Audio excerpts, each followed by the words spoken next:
Tim gabungan menemukan black box dan sejumlah komponen lain di lokasi jatuhnya Rimbun Air di Gunung Wabu, Sugapa, Kabupaten Intan Jaya, Papua. Proses evakuasi terkendala kabut yang tebal. Tim gabungan mengamankan black box manual operation book panel perangkat elektrik pesawat dari pesawat Rimbun Air PK-OTW yang jatuh di Gunung Wabu hari Rabu lalu.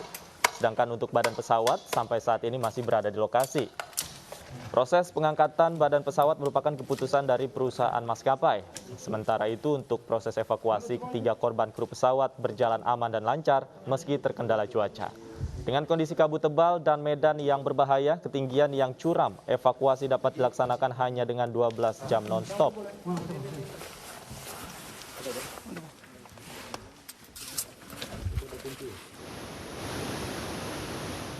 Sebelumnya proses perjalanan tim SAR gabungan menuju lokasi jatuhnya pesawat Rimbun Air PK-OTW terkendala medan yang cukup sulit.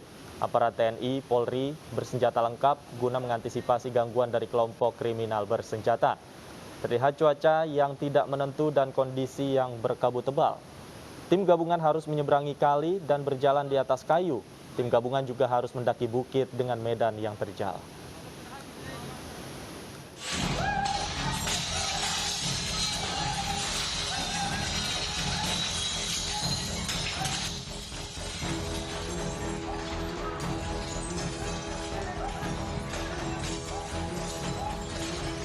Perumahan, sekolah, dan balik kampung di distrik Okika dirusak dan dibakar.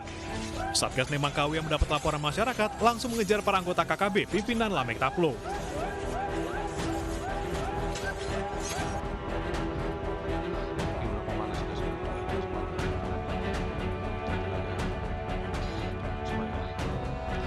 Sehari sebelumnya pada 13 September, penyerangan oleh KKB juga terjadi di distrik Kiwirok, Pegunungan Bintang. Fasilitas umum dibakar, salah satunya Puskesmas Kiwirok. Sebelum membakar Puskesmas, KKB yang diduga berjumlah 50 orang menyerang 6 tenaga kesehatan. 4 nakes kemudian memilih terjun ke jurang untuk menyelamatkan diri. Sementara 2 lainnya sempat dinyatakan hilang hingga akhirnya salah satunya ditemukan meninggal dunia. Personil gabungan dilaporkan berhasil menembak mati 1 orang KKB dan melukai 2 orang lainnya. Tim iNews melaporkan. Sebelumnya pada 2 September lalu, 4 prajurit TNI gugur dalam penyerangan yang dilakukan KKB di distrik Kaifat Selatan, Maibrat, Papua Barat. Sekitar 50 orang menyerang prajurit TNI yang berjaga di pos Ramil Kisor menggunakan senjata tajam. Komnas TPNP BUPM mengaku bertanggung jawab atas serangan ini. Tim iNews melaporkan. Aksi teror kelompok kriminal bersenjata di Papua semakin meresahkan setelah menyerang pos Ramil. KKB juga menyerang fasilitas umum. Korban pun tak hanya dari aparat tetapi juga masyarakat sipil. Kenapa kelompok separatis KKB Papua semakin sadis? Kami akan membahasnya bersama Kabid Humas Polda Papua, Kombes Pol Ahmad Mustafa Kamal dan Wakil Ketua Komite 1 DPD Philip Wamafma yang berasal dari Dapil Papua. Selamat sore Pak Kamal dan Pak Philip. Selamat sore. Bang Davi, selamat malam di Papua. Baik, sudah malam di Papua ya.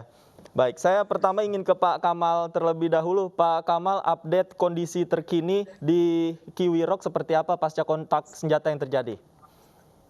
Ya, setelah terjadi penembakan terhadap rekan-rekan kami, pengamanan batas di Kiwirok, dan kemudian melakukan pembakaran terhadap fasilitas umum termasuk Puskesmas dan terjadinya penganiayaan terhadap para tim medis, kita masih belum kita temukan 1 orang, yaitu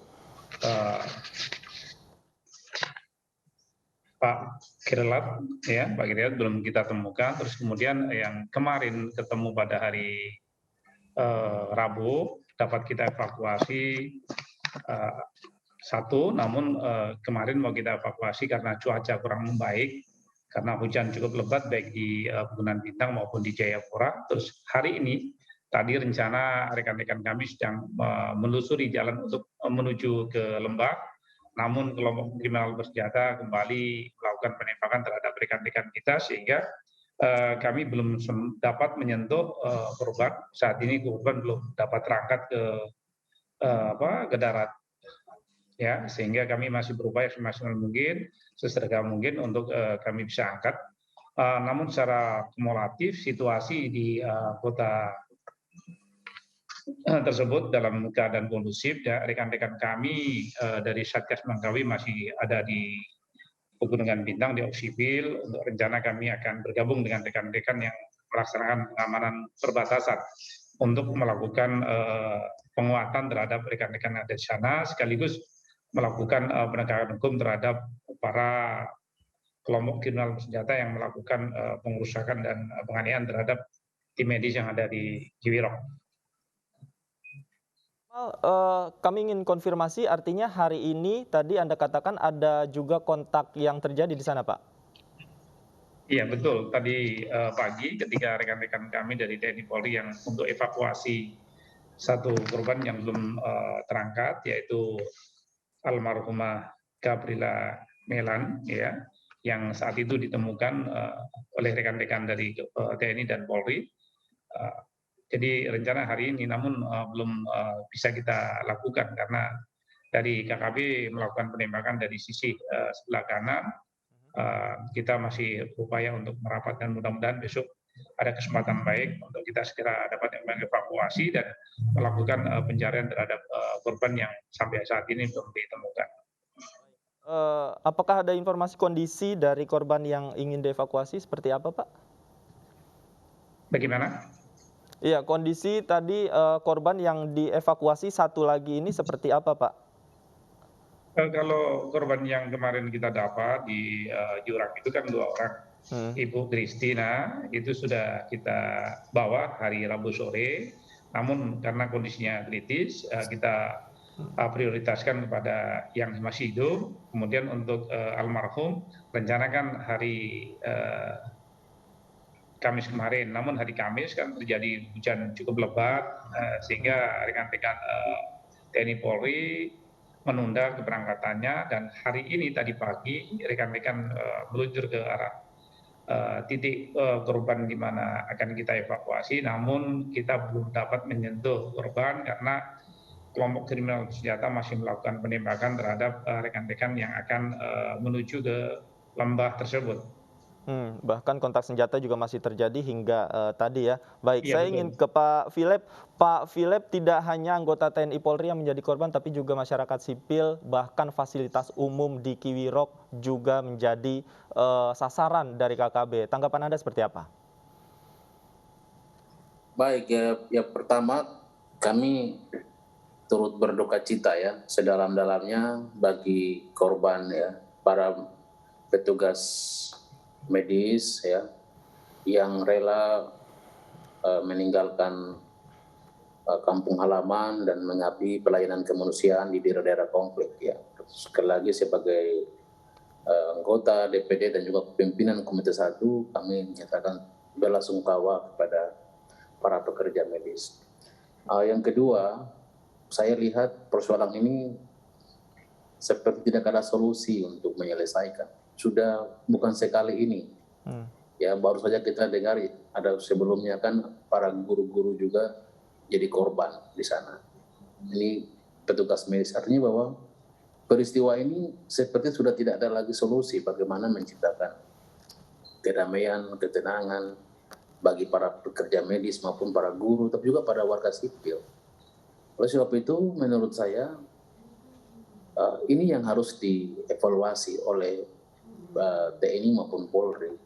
Ini kita harus evaluasi agar tidak ada lagi korban warga sipil, TNI, Polri. Itu yang paling utama bagi saya. Nah, kalau persoalan ini terus terjadi, saya pikir petugas medis punya hak untuk tidak melakukan pelayanan apabila itu terkait dengan ancaman keselamatan mereka. Kalau ada jaminan keselamatan bagi petugas medis, oke, laksanakan. Tapi kalau sepanjang tidak ada jaminan keselamatan, sebaiknya dipertimbangkan. Apalagi kalau kita lihat daerah-daerah yang terjadi korban ini kan adalah daerah-daerah yang rawan konflik. Saya pikir Polda Papua maupun Mabes Polri dan juga Panglima TNI tentu punya grand design tentang bagaimana wilayah-wilayah konflik itu, sehingga apabila ada distribusi tenaga medis di wilayah-wilayah itu, mau tidak mau harus diberikan jaminan ya. harus TNI maupun Polri memberikan jaminan keselamatan kepada petugas medis maupun kepada para guru yang mengabdi wilayah itu. Kalaupun tidak ada jaminan, sebaiknya mereka tidak usah melakukan pelayanan. Ya karena ini kaitan dengan keselamatan nyawa para petugas medis. Saya lihat Undang-Undang Kesehatan itu sudah memberikan jaminan tentang bagaimana diberikan jaminan keselamatan oleh kita semua, termasuk juga Konvenan Jenewa memberikan jaminan keselamatan. Juga sekarang tahap implementasi kita bagaimana memberikan jaminan. Kalau kita ikuti perkembangan dalam sejumlah media dan wawancara, seolah-olah mereka ini, tenaga medis ini harus mencari keselamatan sendiri. Ke pos pengamanan pun, pos pengamanan tidak ada orang. Nah ini kemudian timbul pertanyaan, lalu mereka ini harus jauh-jauh melaksanakan tugas di situ padahal itu wilayah konflik. Itu bagaimana jaminan keselamatan mereka? Baik. Itu. Baik. Nah ini yang kita ingatkan bahwa mari kita bicara, kalau ke depan tetap masih ada konflik, mari kita jangan korbankan warga sipil.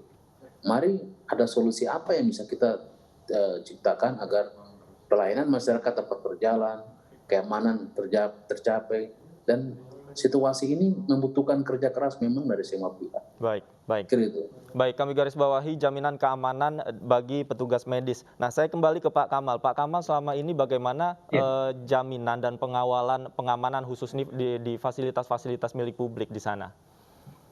Jadi perlu kami informasikan, untuk Kabupaten Pegunungan Bintang itu ada 34 distrik. Distrik diantaranya Kuwirok sendiri dan Okika yang kemarin jadi sasaran oleh kelompok kriminal senjata. Dari 34 itu ada 3 polsek dan 3 pospol. Jadi dapat dibayangkan ketika rekan-rekan kami yang ada di polsek dan pospol itu sangat terbatas. Apa yang disampaikan oleh Pak Bilen, memang rekan-rekan kami yang ada di polsek dan di pospol itu rata-rata hampir 10, tidak memenuhi standar sampai 30 ya untuk polsek, standar polsek paling kecil. Kalau mungkin seperti di Metro Jaya sampai 150, ya itu tentu harus menjadi pemikiran kita bersama bagaimana ketika kita semua dari aparatur pemerintah hadir untuk memberikan pelayanan, apakah kepala distrik, kemudian Danramil dan Kapolsek untuk hadir memberikan pelayanan kepada masyarakat, kemudian dibantu oleh instansi dan lembaga yang lainnya di wilayah itu, tentu akan sinergi dan cepat akan terbangun wilayah Papua. Namun kalau hanya 1-2 dari dapat dibayangkan ketika 34 hanya 3 polsek dan 3 pospol. Maka dari itu kemarin setelah KKB melakukan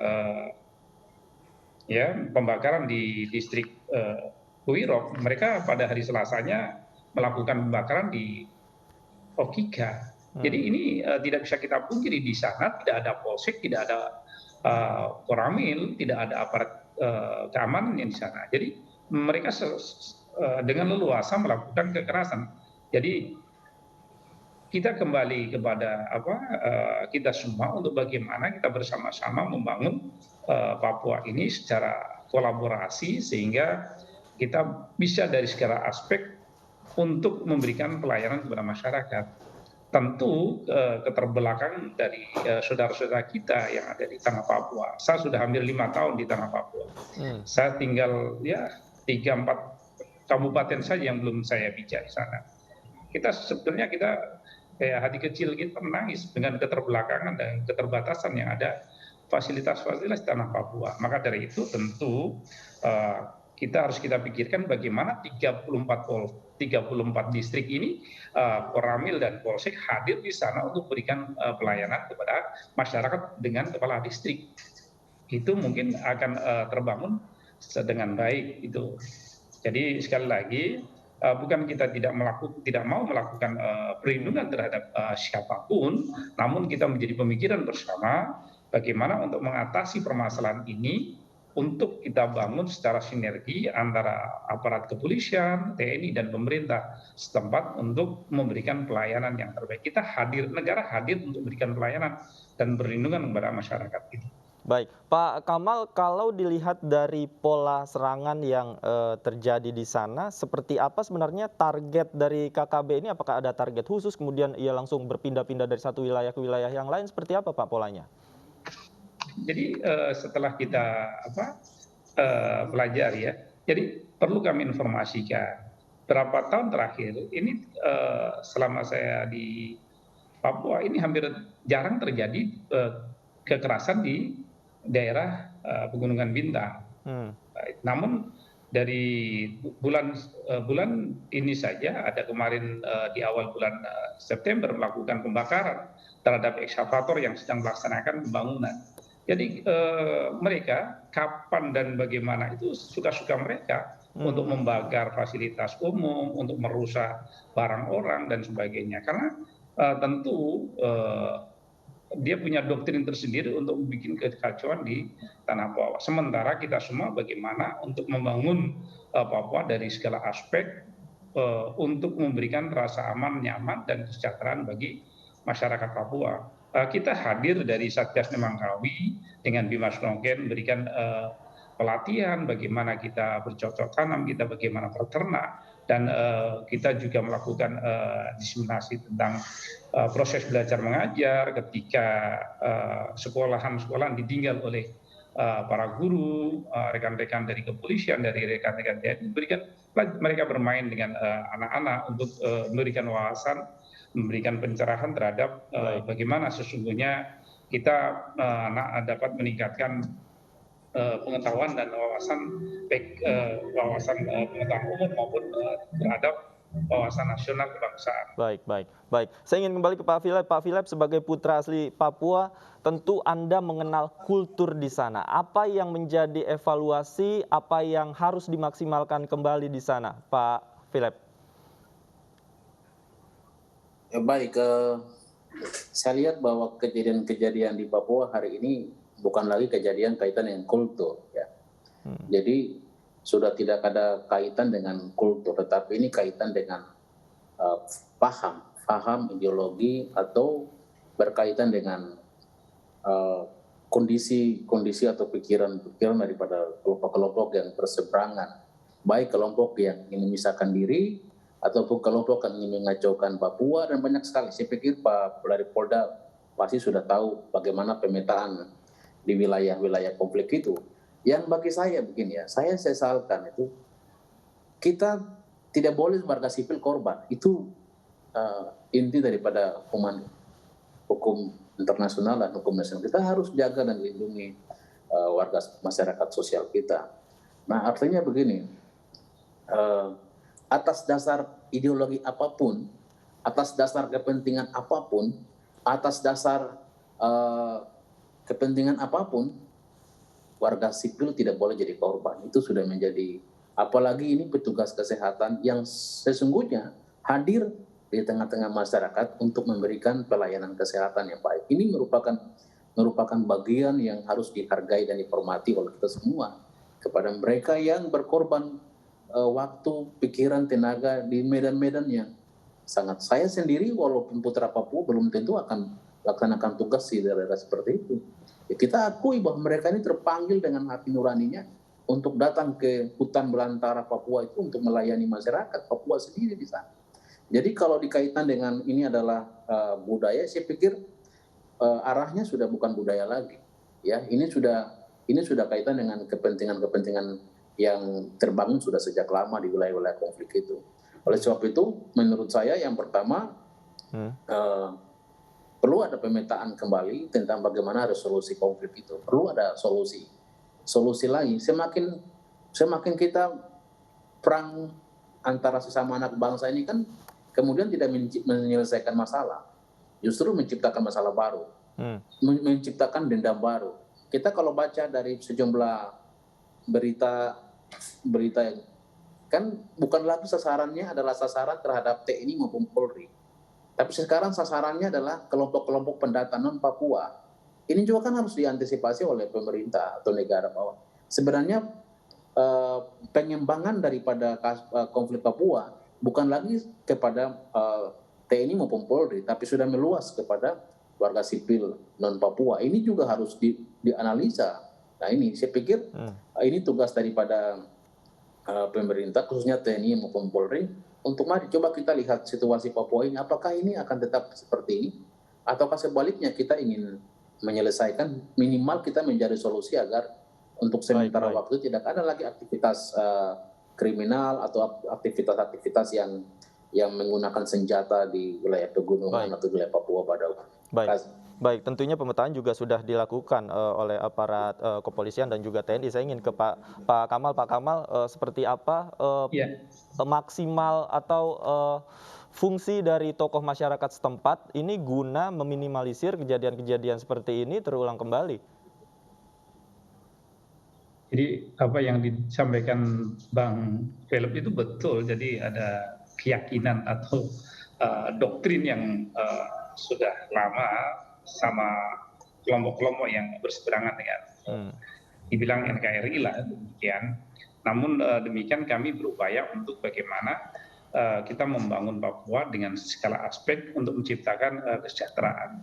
Maka dengan hadirnya Dimas Noken, kemudian dengan kegiatan-kegiatan show fruit yang dilakukan oleh kepolisian ini akan membangun bersama-sama di pedalaman, karena kita tahu bahwa kesulitan geografis yang dialami oleh rekan-rekan dari tim medis, kemudian para guru, ya kalau tim medis ini kan tidak bisa tergantikan, tapi kalau guru, rekan-rekan dari kepolisian bisa digantikan karena harus tim medis, harus tenaga medis yang melakukan. Jadi banyak hal yang telah kita lakukan, kita komunikasi dengan tokoh agama, tokoh masyarakat untuk bagaimana kita membangun. Namun demikian kita paham bahwa ada sebagian kecil warga masyarakat Papua yang memang doktrinnya tidak sepaham dengan kita, dan itu yang dibangun oleh kelompok ini, dibesarkan dan untuk bagaimana mereka melakukan perlawanan terhadap pemerintah. Karena yang hadir di depan adalah rekan-rekan TNI Polri, tentu yang menjadi sasaran adalah TNI Polri. Ketika TNI Polri kuat, maka akan menyeser kepada sisi-sisi lain. Maka dari itu situasi inilah yang bagaimana kita bangun bersama untuk membangun tadi yang sampaikan Pak Philip, untuk bagaimana sinergitas antara warga masyarakat asli Papua, kemudian pendatang itu sendiri, untuk kita bersama-sama. Tentu kita harus jangan dilakukan perbedaan-perbedaan sehingga masyarakat ini merasa aman dan nyaman, ya. Jadi pemerintah di daerah, baik di kabupaten maupun provinsi atau bahkan di distrik sendiri, ya perlakukan sesuai dengan porsinya, sehingga masyarakat yang telah melakukan pendidikan selama ini, baik yang ada di Jayapura maupun di wilayah luar Papua, mereka merasa digunakan dan dimanfaatkan. Itu juga harus diperhatikan. Jadi beberapa terobosan dari pemerintah daerah di beberapa kabupaten cukup memberikan arti yang sangat luar biasa. Kita acungi jempol kepada Pak Bupati Puncak Jaya, ya, mengoptimalkan para generasi muda, para pemuda untuk menjadi tenaga-tenaga yang di sekitar perkantoran, sehingga mereka tidak menjadi pengangguran, terus kemudian dia ada aktivitas. Itu tentu juga salah satu terobosan untuk memanfaatkan potensi pemuda-pemuda Papua yang ada di wilayahnya masing-masing. Baik. Tentunya penguatan TNI Polri di Papua juga harus dilakukan agar tugas dan fungsinya bisa berjalan secara maksimal. Terima kasih Pak Kamal sudah bergabung bersama kami. Pak Philip juga terima kasih banyak sudah meluangkan waktunya untuk Ainyu Sore. Selamat sore Bapak-Bapak. Pemirsa, tim SAR mengevakuasi jenazah balita di Pulang Pisau, Kalimantan Tengah. Ainyu Sore segera kembali, tetaplah bersama kami.